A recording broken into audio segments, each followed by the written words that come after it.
Good morning to all. Control સિસ્ટમમાં chapter 2 start કરીએ. Time response analysis of control system. Okay, તો definition શું છે એની? કોઈ પણ કંટ્રોલ સિસ્ટમનો રિસ્પોન્સને ટાઈમના રિસ્પેક્ટમાં આપણે એનાલિસિસ કરીએ તેને શું કહેવાય? Time response analysis. ઓકે, આપણે કંઈ ઇનપુટ આપીએ, મને કંઈ ને કંઈ આઉટપુટ મળે, આઉટપુટ રિસ્પોન્સ મળે, બરાબર, એને ટાઈમ સાથે વેરી થાય. ઓકે, તો એ એનાલિસિસ કરીએ એને શું કહેવાય? Time response analysis. બરાબર. હવે આ જે ટાઈમ રિસ્પોન્સ એનાલિસિસ છે એને બે પાર્ટમાં ડિવાઈડ કર્યું. ઓકે, ટાઈમ રિસ્પોન્સ એનાલિસિસને બે પાર્ટમાં ડિવાઈડ કર્યું. ઓકે, ટ્રાન્ઝિએન્ટ સ્ટેટ એનાલિસિસ અને સ્ટેડી સ્ટેટ એનાલિસિસ. ઓકે, તો એક એક્ઝામ્પલ દ્વારા તમને સમજાવું કે આપણે ફેન ચાલુ કરીએ. ઓકે, ફેન એને હું એક વેલ્યુ ઉપર સેટ કરી દઉં. ફોર એક્ઝામ્પલ 5 ઉપર હું એને સેટ કરી દઉં. ઓકે, પછી હું જ્યારે જે ફેનની સ્વિચ છે એને હું ઓન કરીશ, બરાબર, તો ડાયરેક્ટ તો એ 5 ઉપર નહીં ફરવા માંડે.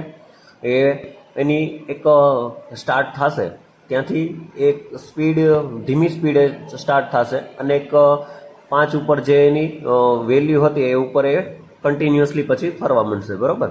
તો જે ટાઈમ છે, સ્ટાર્ટિંગ ટાઈમ, ઓકે, એને શું કહેવાય? ટ્રાન્ઝિએન્ટ ટાઈમ.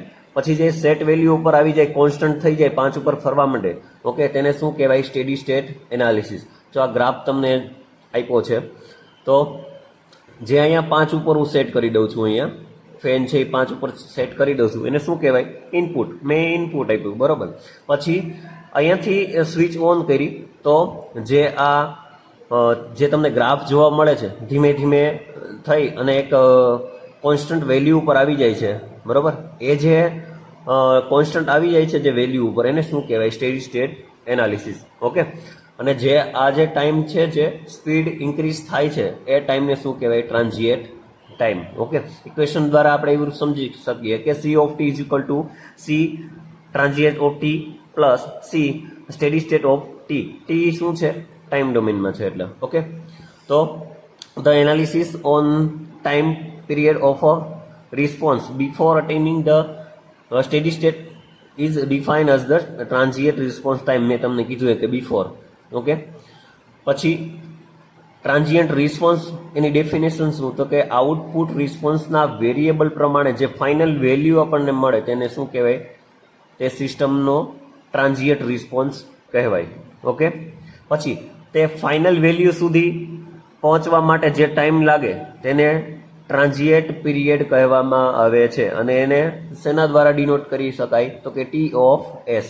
બરાબર, ટી ઓફ એસ વડે દર્શાવવામાં આવે છે. આ ડેફિનેશન છે બંને. ઓકે, પછીની ડેફિનેશન જોઈએ તો સ્ટેડી સ્ટેટ રિસ્પોન્સ.